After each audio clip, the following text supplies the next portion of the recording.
Hi friends, இந்த சித்திரை திருநாளுக்கு நம்ம வீடு தேடி சர்ப்ரைஸாக வந்தவர் தாங்க இந்த நீலகிருஷ்ணர். அவரோடு சேர்ந்தாப்புல இந்த சரக்குன்றை பூக்களும். இங்கே ரொம்ப விசேஷம் கேரளாவில் பார்த்திங்கன்னா இந்த பூ இது பார்த்திங்கன்னா பிளாஸ்டிக்கில் செஞ்சது தான். இது எப்படி சர்ப்ரைஸாக நம்ம வீட்டுக்கு வந்துச்சுங்கிறத அப்புறம் சொல்கிறேன். பிளாஸ்டிக்கில் இருந்தாலும் இயற்கையான பூக்களும் வேணும் அப்படிங்கிறனால நானும் என்னோடய பையனும் இது முதல் நாளே நாங்கள் பறித்து கொண்டுட்டு வந்து ஒரு துணிப்பையில் போட்டு ஃப்ரிட்ஜில் வச்சுட்டோம்னா உதிர்ந்து போகாமல் இருக்கும். இன்றைக்கி ராத்திரியே அதை அலங்கரிக்கிறதுக்கு வசதியாக இருக்கும். பசங்களாம் வந்திருந்தனால வெளியில் போகலாம் அப்படின்னு பிளான் பண்ணோம். 7:30 மணிக்கு அஜித் படம் குட் பேட் அக்லி அந்த படத்துக்கு போகலான்னு பிளான் பண்ணால் 7:30 மணிக்கு ஷோ இல்லை, பரவாயில்ல அப்படின்ட்டு செகண்ட் ஷோ போனோம். நாங்கள் போனதே இல்லை, செகண்ட் ஷோ போகலாம் அப்படின்ட்டு போனோம். போயிட்டு வந்ததுக்கப்புறம் எல்லோரும் தூங்கினதுக்கப்புறம் தான் நான் அலங்கரித்தேன்.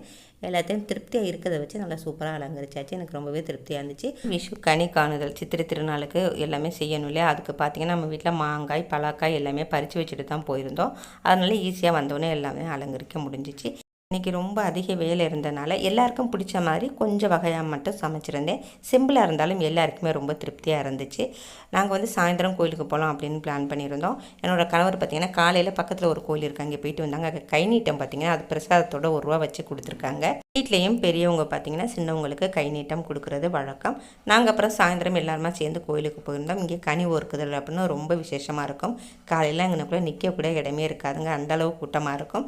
இது எல்லாத்தையும் பார்த்துட்டு இன்னொரு கோயிலுக்கும் போயிட்டு சிறப்பாக இந்த சித்திரை திருநாளில் கொண்டாடணும். இந்த நீலகிருஷ்ணர் நம்ம வீட்டுக்கு எப்படி வந்தார் அப்படின்னு பார்த்தீங்கன்னா, ரொம்ப நாளாக எனக்கு ஆசைப்பட்டுக்கிட்டே இருந்து சொல்லிக்கிட்டு இருந்த ஒரு விஷயம். குருவாயூருக்கு போனால் நான் கிருஷ்ணன் வாங்கிட்டு வரணும்னு சொல்லிட்டு இருந்தேன். இங்கே விஷுவுக்கு பார்த்திங்கன்னா எல்லா இடத்துலையும் விற்பாங்க. அதனால் என்னோடய பசங்கள்லாம் சர்ப்ரைஸ் கொடுக்கலாம் அப்படின்னு சொல்லிட்டு வாங்கிட்டு வந்தது தான் இந்த கிருஷ்ணர். நம்ம ரொம்ப நாளாக எதிர்பார்க்குற ஒரு விஷயம் எதிர்பாராத நேரத்தில் அமையும் போது ரொம்பவே சந்தோஷப்படுவோம்.